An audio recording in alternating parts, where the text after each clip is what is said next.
To pass any compromise, Republicans are demanding the end of federal money for family planning and health clinics. When this issue came up for an angry House debate a few months ago, California Congresswoman Jackie Speier volunteered this amazing story about her own abortion, one she had for medical reasons.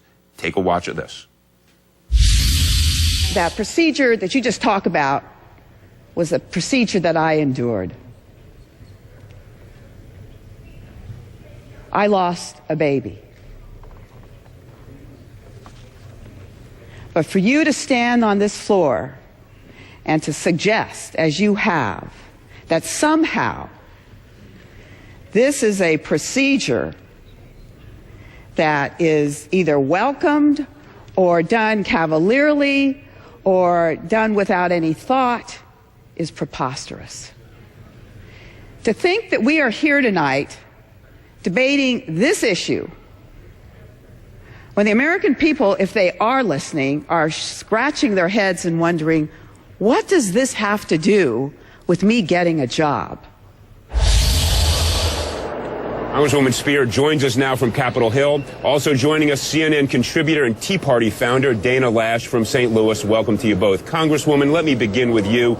That powerful, emotive speech barely 2 months ago, a bit less than 2 months ago, is still the fulcrum around the entire budget debate. Does it strike you as right, reasonable, or does it make any sense at all that the entire federal budget hinges on money to Planned Parenthood for family planning services? You know, as I said on the floor this morning, Eliot, we are holding this budget process, this potential shutdown is going to happen over contraceptive pills. I mean, it is unbelievable. And furthermore, when you realize that family planning dollars, for every dollar that is spent on family planning, actually saves the government about $4, it actually is reducing the deficit you can make the case for. It certainly is saving women's lives. You know, let me go to Dana Lash. Dana, you have just heard that powerful argument by the Congresswoman. The most senior members of the Republican Party, other than, I don't want to call them the fringe, but perhaps other than the Tea Party voices, are saying this isn't the moment to raise this issue and to hold hostage the entire budget. Why does it make sense? What the Congresswoman said is correct in terms of the budget. It is correct in terms of the minuscule portion of funding that goes to clearly emotionally compelling or emotionally divisive services. But that issue has been dealt with before. The rules are set. Why now? Why hold up the entire budget over this? What I don't understand is how this has become such a huge social issue and why we have a particular party in Congress that's willing to actually take a stand on Planned Parenthood, on taxpayer-funded abortion with Washington, D.C. clinics. It's a little bit more than contraceptive pills. And if Planned Parenthood actually maybe perhaps spent their money a little bit more wisely, we wouldn't even be having this discussion. And honestly, I tell you, we wouldn't even be having this. Well, let me finish. We wouldn't be having this discussion if Democrats had actually passed a budget last year. And this would be moot. This would all completely be moot. I've got to just correct you.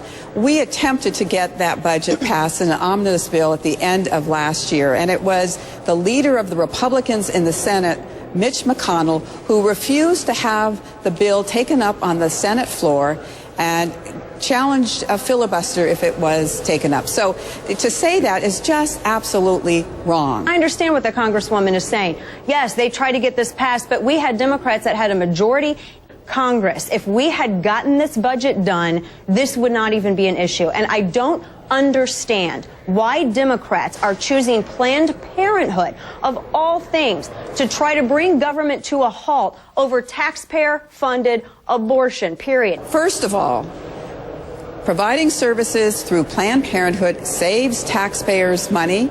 It does not have anything to do with abortion. The abortion issue has been resolved through the Hyde Amendment years ago, and no federal funds can go for abortion unless there's forcible rape or incest. Kathleen Sebelius actually discounted that. Kathleen Sebelius herself now you're interrupting me, so go right ahead. Well, if it's fair game, I'll show you the exact same level of respect that you show me, Congresswoman. It does go both ways here in the United States. Okay, but Kathleen Sebelius herself actually discounted that.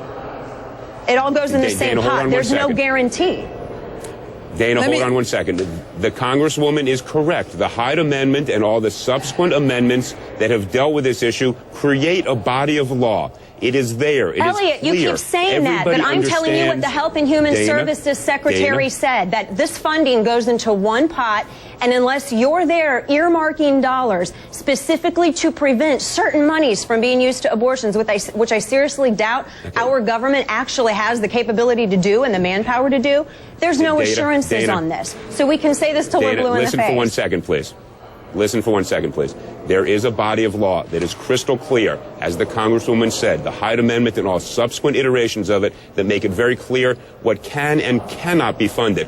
What you're saying is that money is fungible. Yep. On that argument, you would cut off money to every... That's the Secretary. Yeah, and under that logic, Dana, you would cut off money to every hospital in the nation that provides anti-abortion services. That is not the law. You are trying to change the law now at the wrong moment. No, I'm not trying to change anything. I'm simply quoting the Health and Human Services Secretary. So if there's a problem with that particular message, I suggest you take it up with Mrs. Sebelius, because I'm simply quoting her. Okay. Dana, hold on for a moment. I want to change the topic for a second. Do you agree? Let's just put this in context. Do you agree, just so the public understands, this is in fact the issue that is holding up the budget? Because I know that Congressman Speaker Boehner has tried over the course of the day sometimes to say, no, there's not an agreement on the numbers.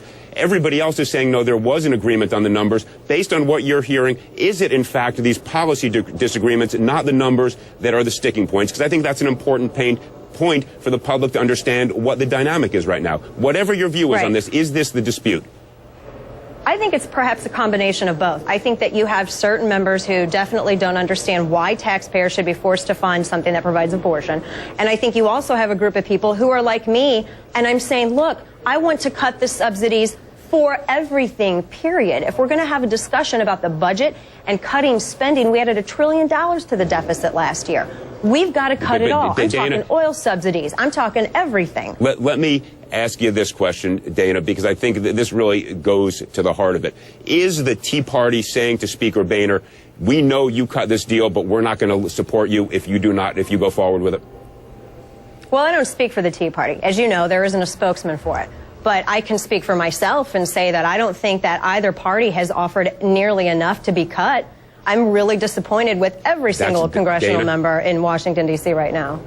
That's not the question I asked, because there's a theory out there that Congressman Boehner, Speaker Boehner, shook hands on a deal. He agreed to a deal, and then he backed out and welched on it because the Tea Party went to him and said, we will come after you if you go forward with this. Well, I don't know. Who in the Tea Party went to Speaker Boehner? Well, this is what I'm asking. There have been rallies all week with Tea Party members here in the Capitol, so you can speculate as to who might have gone to. But I think he's also hearing from his members, and I don't think there's any doubt that his speakership is in the offing here, that if he doesn't deliver for the Tea Party members within the House Republican Party, that there will be some effort to try and undo his speakership. Dana Lash, thank you so much. Congresswoman Speier, thank you so much. Great conversation, spirited, lively. Let's just hope we can get some agreement in the hours ahead. Thank you guys so much. Thank you.